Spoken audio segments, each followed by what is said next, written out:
Hey everyone, welcome to my channel replica world. आज हम पढ़ने वाले हैं क्लास 11 बायोलॉजी का थर्ड चैप्टर प्लांट किंगडम। तो चलिए शुरू करते हैं। पहले पढ़ लेते हैं प्लांट किंगडम की कुछ इम्पॉर्टेंट कैरेक्टरिस्टिक्स।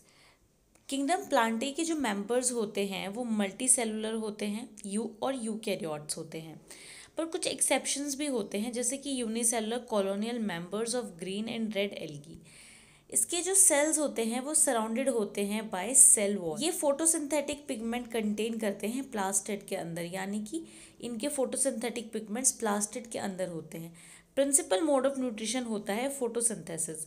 और ये जो प्लांट किंगडम के मेंबर्स होते हैं ये लोकोमोट नहीं कर सकते, यानी एक जगह से दूसरी जगह नहीं जा सकते। पर इसमें भी कुछ एक्सेप्शन है, कुछ यूनिसेलुलर और कॉलोनियल फॉर्म्स होती हैं जो लोकोमोट कर सकती हैं। फिर ये जो किंगडम प्लांटेई है, हम इसमें 5 ग्रुप्स के बारे में पढ़ेंगे: एल्गी, ब्रायोफाइट्स, टेरिडोफाइट्स, जिम्नोस्पर्म्स और एंजियोस्पर्म्स। चलिए पहले देखते हैं सिस्टम ऑफ क्लासिफिकेशन के बारे में। किंगडम प्लांटे को क्लासिफाई करने के लिए 3 टाइप के सिस्टम आए।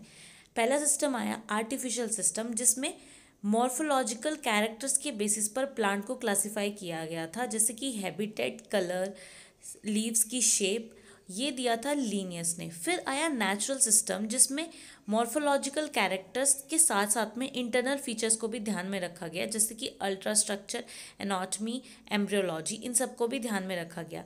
और फ्लावरिंग प्लांट्स के लिए एक क्लासिफिकेशन सिस्टम निकाला गया नेचुरल सिस्टम के बेसिस पर, वो दिया था जॉर्ज बेंथम और जोसेफ डॉल्टन हुकर ने। फिर आया फाइलोजेनेटिक सिस्टम, जो आज भी एक्सेप्ट किया जाता है।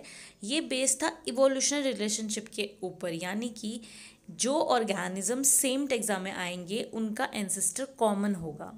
अब बाकी सिस्टम ऑफ क्लासिफिकेशन के बारे में मैं एक डिटेल वीडियो बनाने वाली हूँ, आप वहाँ पर जाकर देख सकते हैं। सबसे पहले बात करते हैं एल्गी के बारे में। Algae chlorophyll bearing, simple, thalloid, autotrophic और लार्जली एक्वेटिक ऑर्गेनिजम्स होते हैं, यानी कि इनके पास क्लोरोफिल होता है, इनका स्ट्रक्चर सिंपल होता है और इनमें थैलस होता है, ऑटोट्रॉफिक होते हैं और लार्जली एक्वेटिक होते हैं।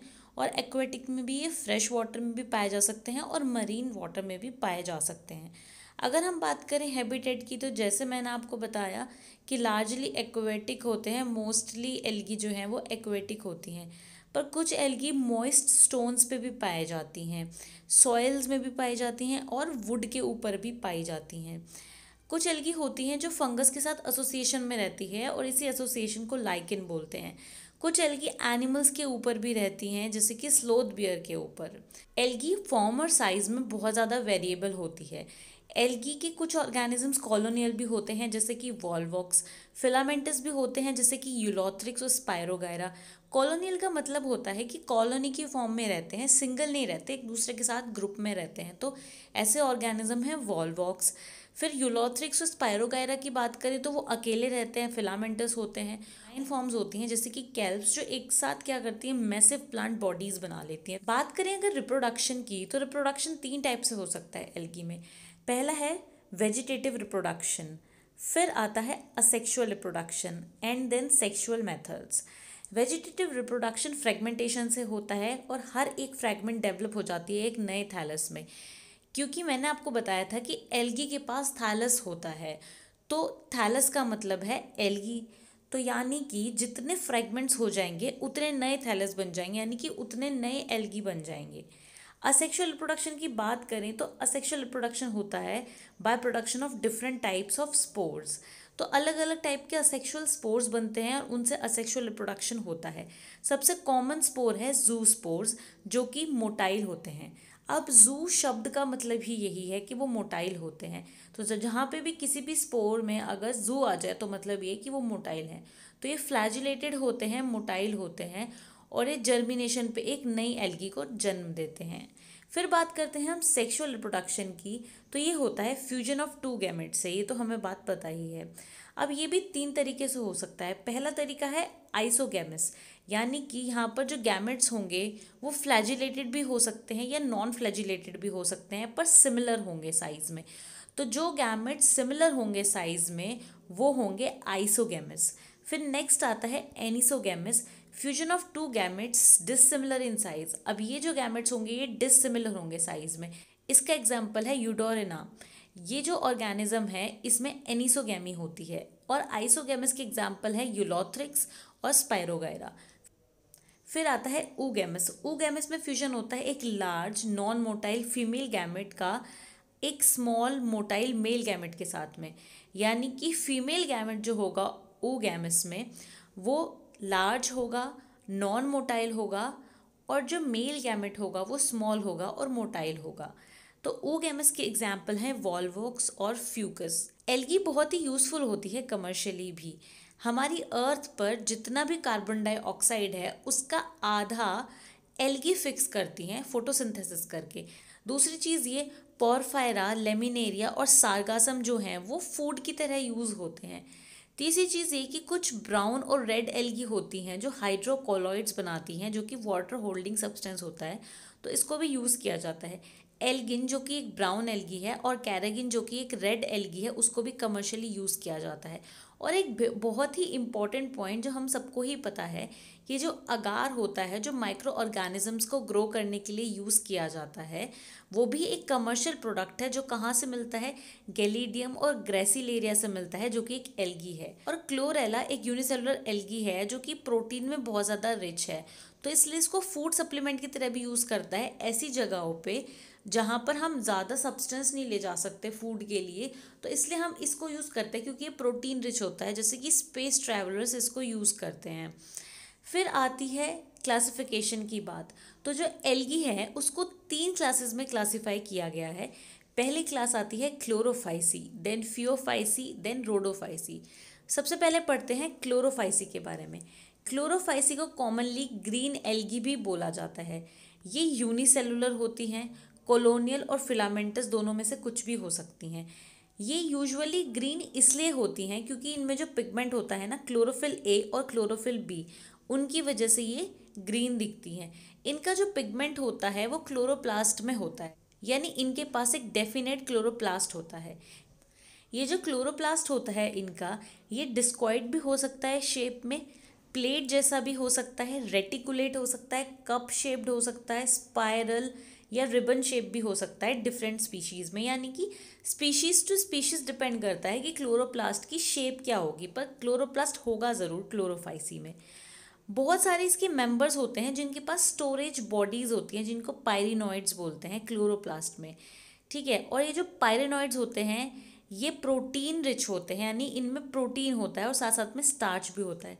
जो ग्रीन एल्गी होती है उसकी जो सेल वॉल होती है वो रिजिड होती है, और जो इनर लेयर होती है वो सेलुलोज से मिलके बनी होती है, और जो आउटर लेयर होती है वो मिलके बनी होती है पेक्टोज से।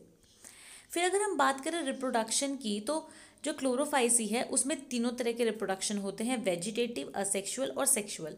वेजिटेटिव रिप्रोडक्शन यूजुअली फ्रेगमेंटेशन से होता है और bye formation of different types of spores, तो स्पोर्स भी बन सकते हैं वेजिटेटिव रिप्रोडक्शन में। फिर बात करें अगर हम असेक्सुअल रिप्रोडक्शन की, तो असेक्सुअल रिप्रोडक्शन होता है फ्लैजिलेटेड जू स्पोर्स से, और ये प्रोड्यूस होते हैं जू स्पोरेंजिया में। फिर आता है सेक्सुअल रिप्रोडक्शन, तो ये कंसिडरेबल वेरिएशन दिखाता है क्लोरोफाइसी में भी। यानी कि जो सेक्सुअल रिप्रोडक्शन होता है वो तीनों टाइप से हो सकता है, आइसोगैमस, एनिसोगैमस और oogamous। कुछ इंपॉर्टेंट एग्जाम्पल्स हैं ग्रीन एल्गा के, जैसे कि क्लेमाइडोमोनास, वॉल्वॉक्स, यूलोथ्रिक्स, स्पायरोगेरा और कारा। अब देखिए जैसे कि ये है वॉल्वॉक्स। अब ये वॉल्वॉक्स का एक सिंगल ऑर्गेनिज्म नहीं है। वॉल्वॉक्स जो है वो कॉलोनी में रहते हैं, तो ये वॉल्वॉक्स की कॉलोनियल फॉर्म है। फिर आता है स्पायरोगायरा, ये सिंगल ही है स्पायरोगायरा। ठीक है, तो अब चलते हैं नेक्स्ट पे जो कि है फियोफाइसी। फियोफाइसी के जो मेंबर्स होते हैं उनको ब्राउन एल्गी भी बोला जाता है, और ये प्राइमरीली मेराइन हैबिटेट में रहते हैं, यानी ज़्यादातर मेराइन होते हैं। इनके साइज़ और फॉर्म में बहुत सारी वेरिएशन होती है, यानी कि ये सिंपल ब्रांच्ड भी हो सकते हैं, फिलामेंटस फॉर्म भी हो सकते हैं, और बहुत ज़्यादा ब्रांच स्ट्रक्चर भी हो सकता है इनका, जैसे कि कैल्प्स। मैंने कैल्प्स में आपको बताया था पहले कि कैल्प्स जो होते हैं वो एक साथ मिलकर मैसिव प्लांट लाइक बॉडी बना लेते हैं, तो ये इस तरीके से भी पाए जाते हैं ब्राउन एल्गी। इनके पास क्लोरोफिल ए और सी होता है, कैरोटिनॉइड्स होते हैं और जेंथोफिल भी होता है। देखिए जो पिगमेंट्स हैं ये बहुत ज़्यादा इम्पॉर्टेंट हैं। अब इनका जो कलर होता है वो वेरी करता है, ये ऑलिव ग्रीन से कई अलग अलग शेड में भी पाया जाता है, जैसे ऑलिव ग्रीन पाए जाएंगे, ब्राउन की भी अलग अलग शेड पाई जाती हैं। ये डिपेंड करता है इनके पिगमेंट पर, यानी कि जो ज़ेंथोफिल पिगमेंट होगा उसका अमाउंट कितना होगा, इस चीज़ पे ये डिपेंड करता है कि इनका कलर कैसा होगा। और इनमें फुकोजेंथिन भी प्रेजेंट होता है। और जो इनका फूड होता है वो कार्बोहाइड्रेट की फॉर्म में स्टोर रहता है, यानी कॉम्प्लेक्स कार्बोहाइड्रेट की फॉर्म में इनका फूड स्टोर रहता है, जो कि लेमिनेरिन के फॉर्म में हो सकता है या मैनिटॉल की फॉर्म में हो सकता है। तो ये इनकी फूड स्टोरेज फॉर्म है। और जो वेजिटेटिव सेल्स होते हैं उनकी जो वॉल होती है वो सेलुलोसिक होती है, जो यूजुअली कवर्ड होती है जिलेटिनस कोटिंग ऑफ एल्गिन से, यानी कि जो इनकी सेल वॉल होगी वो ऊपर की तरफ उसके जिलेटिनस कोटिंग होगी एल्गिन की। इनका जो क्लोरोप्लास्ट होता है उसमें प्लास्टिड के साथ साथ में एक सेंट्रली लोकेटेड वैक्यूल और न्यूक्लियस भी होता है। प्लांट बॉडी जो होती है वो यूजुअली सबस्ट्रेटम से अटैच रहती है by a holdfast and a stalk, this type and leaf like photosynthetic organ the frond. तो यानी कि जो फियोफाइसी है उसका स्ट्रक्चर कुछ ऐसा होता है कि एक तो वो सबस्ट्रेटम से किसी चीज़ से ना वो अटैच्ड रहते हैं, उनको कुछ सबस्ट्रेटम चाहिए। उसके बाद क्या होता है, उनके पास एक होल्ड फास्ट होता है नीचे की तरफ, फिर एक स्टॉक होती है, यानी कि एक ये बोल सकते हैं कि जैसे टहनी होती है ना प्लांट की, उसी तरीके से एक स्टॉक होती है। और एक लीफ लाइक स्ट्रक्चर भी इसमें प्रेजेंट होता है जिसको फ्रॉन्ड बोलते हैं। तो कई बार अगर ये हमें विजिबल होती है, हम इन नेकेड आई से देख सकते हैं, तो हमें ऐसा लगेगा कि ये कोई प्लांट है, पर ये प्लांट नहीं, ये एल्गी होता है। ठीक है, फिर हम बात करते हैं इसके रिप्रोडक्शन की। तो रिप्रोडक्शन इसमें भी तीनों टाइप से होता है, वेजिटेटिव, असेक्सुअल और सेक्सुअल। वेजिटेटिव रिप्रोडक्शन होता है फ्रेगमेंटेशन से। असेक्सुअल रिप्रोडक्शन जो है ज़्यादातर ब्राउन एल्गी में बायफ्लैजिलेटेड जूस्पोर से होता है, जो कि पियर शेप होते हैं और उनके पास लेटरली अटैच्ड फ्लैजिला होते हैं। सेक्सुअल रिप्रोडक्शन आइसोगैमस, एनिसोगैमस, ऊगैमस तीनों तरीके से हो सकता है। यूनियन ऑफ गैमेट्स में टेक्स प्लेस इन वाटर और विद इन दी oogonium। अब देखो, ये तो हमने पता कर लिया कि जो रिप्रोडक्शन है वो तीनों तरीके से हो सकता है, यानी गैमेट सिमिलर भी हो सकते हैं, डिसिमिलर भी हो सकते हैं। पर यूनियन ऑफ गैमेट्स की अगर हम बात करें तो वो वाटर के अंदर भी हो सकता है, यानी कि आउटसाइड दी बॉडी भी हो सकता है, या फिर oogoनियम के अंदर भी हो सकता है, जो कि oogamous स्पीशीज़ में ही होता है। तो यानी कि जो आइसोगैमस और एनिसोगैमस स्पीशीज़ होंगी उनमें तो वाटर में होगा गैमेट का यूनियन, और जो oogamous स्पीशीज़ होंगी उसमें oogoनियम के अंदर होगा। जो गैमेट्स होते हैं वो पियर शेप के होते हैं, और जैसे कि मैंने आपको बताया था कि लेटरली अटैच्ड फ्लैजिला होते हैं उसमें। कुछ कॉमन एग्जाम्पल्स हैं फियोफाइसी के, जैसे कि इक्टोकार्पस, डिक्टियोटा, लेमिनेरिया, सारगासम और फ्यूकस। देखिए, जैसे कि ये फर्स्ट वाला जो है ये है लेमिनेरिया, फिर है फ्यूकस, देन ये है डिक्टियोटा। अब बात करते हैं रोडोफाइसी की। रोडोफाइसी को कॉमनली रेड एल्गी भी बोला जाता है, क्योंकि इनका जो मेन पिगमेंट होता है वो होता है आर फाइकोइराइथ्रिन, जिसकी वजह से इनको रेड कलर मिलता है। मेजॉरिटी ऑफ रेड एल्गी जो होती हैं वो मेराइन होती है, जिनमें ज़्यादा कॉन्सेंट्रेशन होता है उन एल्गी का जो कि वार्मर एरियाज़ में पाई जाती हैं। ये एल्गी होती हैं ये मेराइन वाटर में तो पाई जाती हैं, साथ साथ में दोनों तरीके के इन्वायरमेंट में पाई जाती हैं। ऐसी जगह भी पाई जाती हैं जो कि मतलब सरफेस से बहुत क्लोज हो, ठीक है, जैसे कि planktons.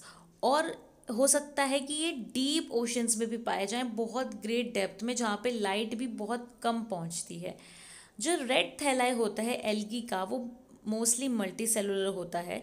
Some of them have complex body organisation. कुछ रेड एल्गी का बॉडी ऑर्गेनाइजेशन बहुत कॉम्प्लेक्स हो सकता है।